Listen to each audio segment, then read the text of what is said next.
Olá! Neste vídeo, nós vamos apresentar alguns teoremas do cálculo diferencial, ou seja, teoremas que envolvem derivadas de funções. O primeiro teorema que vamos apresentar é o teorema do máximo mínimo. Ele diz que se uma função f é contínua em todos os pontos de um intervalo fechado AB, então você consegue encontrar dois números C e D dentro do intervalo AB, tais que, para todo x no intervalo AB, o f de C vai ser menor ou igual que o f de x, que por sua vez vai ser menor ou igual que o f de D. Isso daqui significa dizer o quê?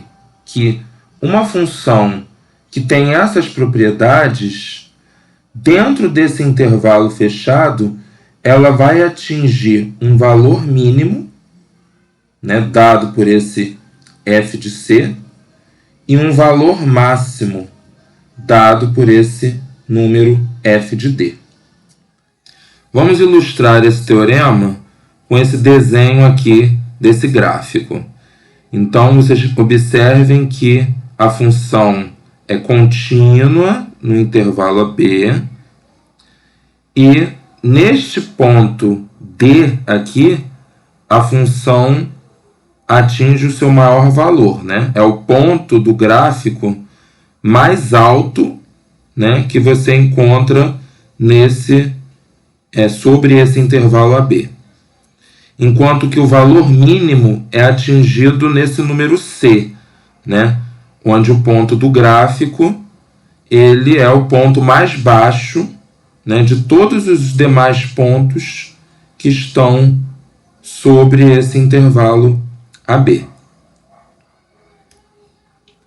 Uma observação importante é que para que esse teorema seja válido, é fundamental que a gente tenha aquelas duas hipóteses, do intervalo considerado ser fechado e também da função ser contínua no intervalo.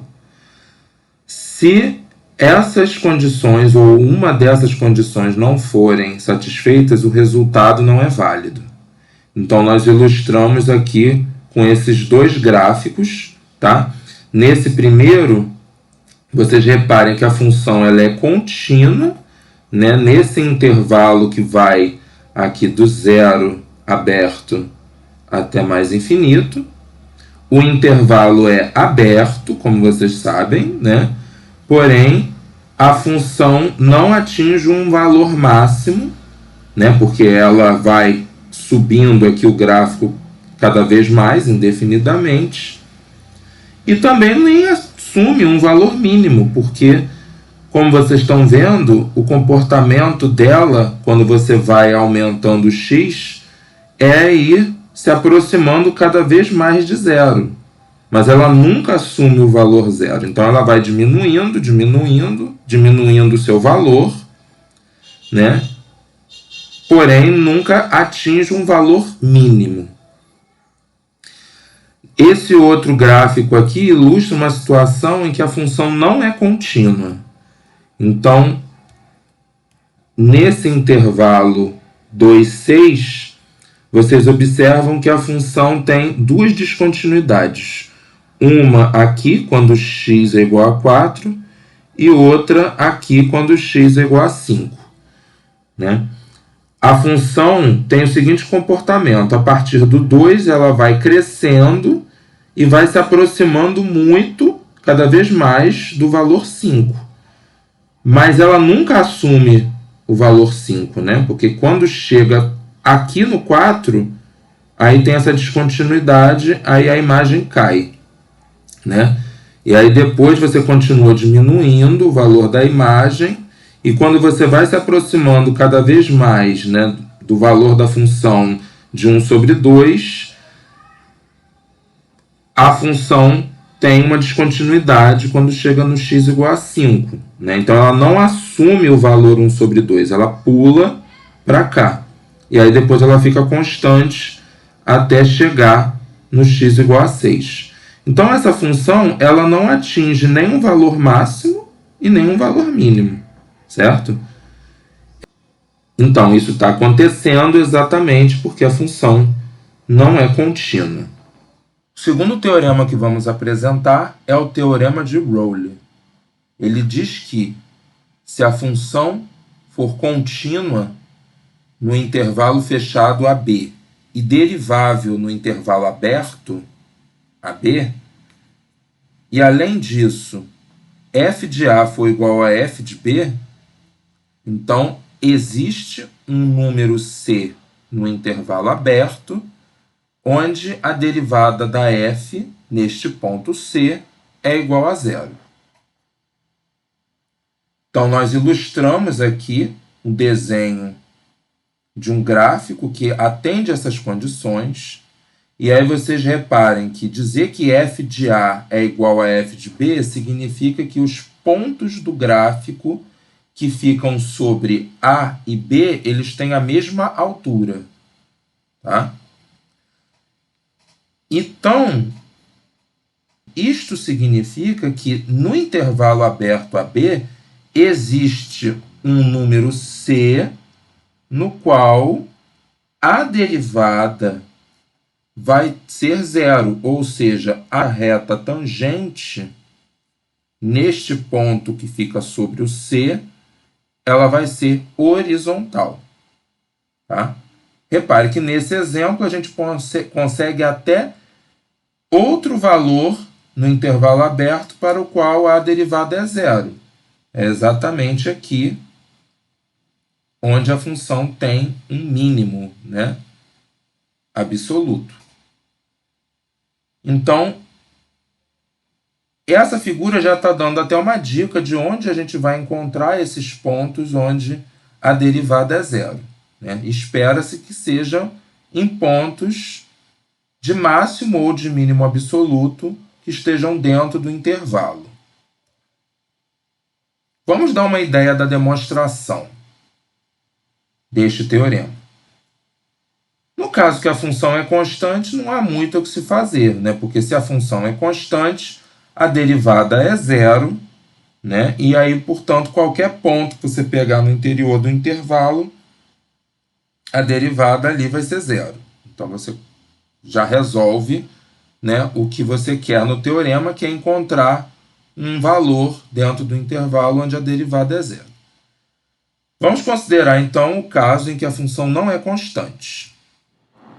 Quando a função não é constante no intervalo, então ela terá que assumir outros valores diferentes desse aqui, né? Que ela atinge no ponto A e no ponto B. Esses valores podem ser maiores ou menores do que esse número. Bom, então vamos supor que o gráfico ele tenha esse comportamento aqui, né? Então, ele vai atingir valores tanto maiores quanto menores que f de A. Então, dentro do intervalo AB, né, como a função é contínua, o teorema do máximo mínimo diz que em um ponto C, a função atinge o seu máximo. Então, vamos considerar esse número C, no qual a função atinge um máximo absoluto. A gente sabe que ou a derivada vai ser positiva em C, ou negativa, ou zero. E sabemos também que, por definição, a derivada da f em C é o limite de f de x menos f de c sobre x menos c, quando x tende a c. Bom, esse limite, evidentemente, é igual ao limite lateral à direita, visto que ele existe. Se valesse que a derivada no ponto C é maior do que zero, o que a gente poderia destacar? Que esse número aqui é positivo, né, a derivada, e que quando x está muito próximo de c pela direita, esse quociente também é positivo. Como x está à direita de c, então a diferença x menos c também é positiva.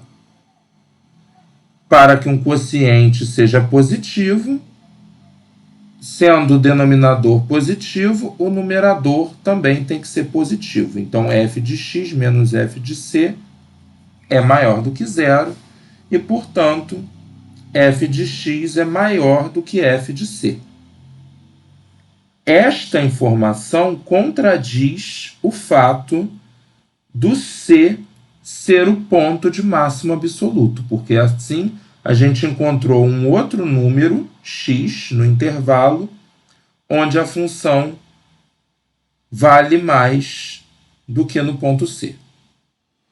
Então, assim, a gente descarta esse primeiro caso. O segundo caso, que a derivada é negativa, a gente descarta de maneira parecida, né? Bom, essa igualdade vale se a gente considerar o limite à esquerda, né? Visto que o limite no ponto existe e é igual aos seus laterais. Se essa derivada agora fosse negativa, então esse quociente aqui estaria muito próximo desse número negativo sempre que o x estivesse muito próximo de c. E, portanto, esse quociente tem que ser negativo para esses valores de x. Estando x à esquerda de c, a diferença x menos c vai ser negativa. Se o denominador é negativo e o quociente é negativo, então o sinal do numerador tem que ser mais, porque assim a regra de sinais vai dizer que mais com menos vai dar menos. Então, o numerador vai ser positivo, ou seja, vai ser maior do que zero, e aí a gente chega à mesma contradição, de haver um ponto no intervalo que tem imagem maior do que no ponto C, que é o máximo absoluto por hipótese. Então, a gente descarta essa possibilidade também e sobra apenas o caso em que a derivada é zero, como queríamos provar. O próximo resultado é o teorema do valor médio. Ele diz que se a função for contínua no intervalo fechado, AB, e derivável no intervalo aberto, AB, então, dentro do intervalo aberto, você encontra um número C, onde a reta tangente ao gráfico no ponto que fica sobre o C, ela tem a mesma inclinação que a reta secante ao gráfico que passa pelos pontos A e B. Então, essa figura aqui ilustra o que diz o teorema, né? Então, a reta secante é essa aqui.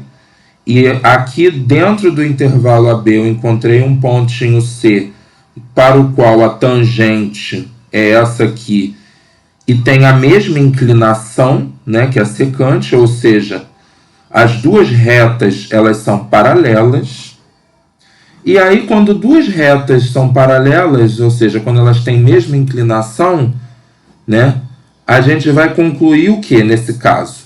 A inclinação da reta tangente ela é dada pela derivada, né? Então, a derivada no ponto C é o valor da inclinação dessa tangente. Já a inclinação dessa reta secante é exatamente dada pelo quociente, né, de quanto que variou aqui a imagem, né, entre no intervalo do A para o B e quanto que variou o valor do x aqui, né, no intervalo AB. Então, em cima, né, a função variou de f de B para f de A. E embaixo ela variou de B para A. Certo? Então, o que diz o teorema do valor médio algebricamente é isso aqui, que existe um ponto dentro do intervalo aberto, tal que o f' de C vai ser exatamente o quociente de f de B menos f de A sobre B menos A. A demonstração desse teorema é feita da seguinte maneira. Tomamos esta função auxiliar, tá, que nós já vamos explicar para o que ela vai ser útil, né? Observem que quando calculamos g de A, né, aqui toda essa parcela ela dá zero, porque você vai ficar com A menos A, né? Então A menos A é zero, então anula toda essa parcela. Então, quando a gente faz x igual a A gente vai ficar com f de A menos isso aqui que vai dar zero, menos f de A. Portanto, o resultado é zero. Se você calcular g de B, então você vai fazer x igual a B aqui. X igual a B aqui, ó, vai ficar B menos A, tá vendo? B menos A, que vai cortar com esse denominador, que também é B menos A, né? Então, vai ficar como? F de B, né, menos f de B menos f de A sobre B menos A, vezes B menos A, menos f de A. Aí a gente vai cortar esse B menos A, então vai dar f de B menos, aí esse menos aqui vai valer para todo mundo que está dentro desse parênteses, então vai ser f de B mais f de A menos f de A. Então aqui a gente corta o f de B com menos f de B e a mesma coisa aqui com f de A. Então o resultado também dá zero. Repara, essa função g ela é contínua, né, no intervalo AB, porque a expressão dela só envolve funções contínuas, né, que é a f e esse polinômio. E ela também é derivável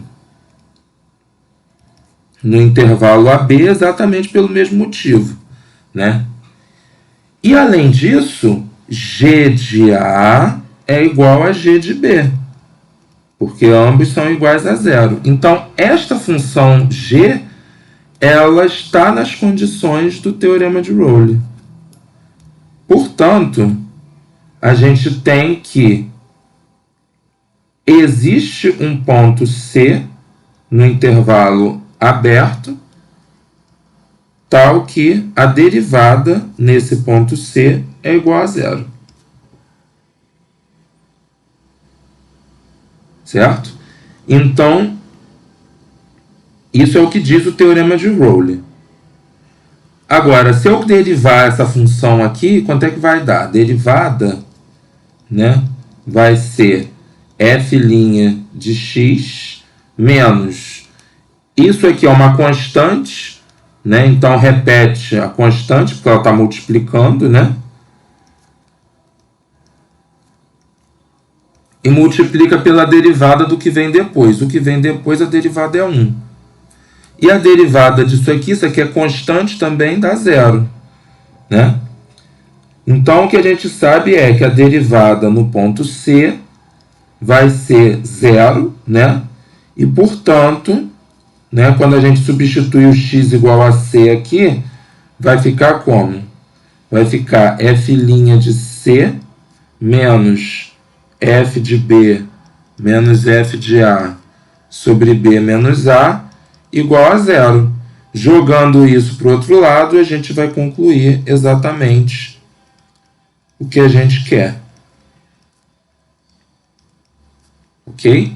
Então, com isso, a gente demonstra o teorema do valor médio. Algumas consequências desse teorema são as seguintes, né? A função f sendo derivável no intervalo I, tendo derivada nula em todos os pontos do intervalo, então ela necessariamente tem que ser constante. Bom, a gente já sabe que se uma função for constante, a derivada dela é zero, né? Então, esse resultado aqui está mostrando o quê? Que vale a recíproca, né? Dentro de um intervalo. Então, se a função for derivável no intervalo, com derivada zero em todos os pontos do intervalo, então ela vai ter que ser constante. Então, o que a gente faz? A gente pega dois valores aqui quaisquer no intervalo, né? E aplica o teorema do valor médio. Então, vai existir um ponto no intervalo AB, tal que a derivada vai ser dado pelo quociente de f de B menos f de A sobre B menos A. Como a derivada é igual a zero, então essa fração é igual a zero e, portanto, este numerador é igual a zero. Se este numerador é igual a zero, então isso significa que f de A é igual a f de B. Então, sempre que eu pegar dois valores quaisquer neste intervalo, a imagem da função nos dois valores vai ser iguais, né? Vai ser a mesma coisa. Então, isso significa que a função tem sempre o mesmo valor, ou seja, ela é constante. Uma outra consequência é, se duas funções tiverem sempre a mesma derivada no intervalo, então essas funções diferem por uma função constante. E isso segue pelo seguinte, né? Se você pegar uma função h dada pela diferença das duas, né? Essa função ela vai ser derivável, né? Nesse intervalo. E aí, quando você derivar, né? A derivada da diferença é a diferença das derivadas. Portanto, como essas derivadas são iguais, então a diferença dessas derivadas vai ser igual a zero. Isso para todo x pertencente ao intervalo. Então, como essa função h tem derivada zero em todos os pontos do intervalo, então isso significa que essa função ela é uma constante para todos os pontos do intervalo. Como h é a diferença de f por g, então, substituindo, f de x menos g de x vai ser igual a k, e, portanto, f de x vai ser g de x mais k. Ou seja, f e g vão diferir por uma constante real.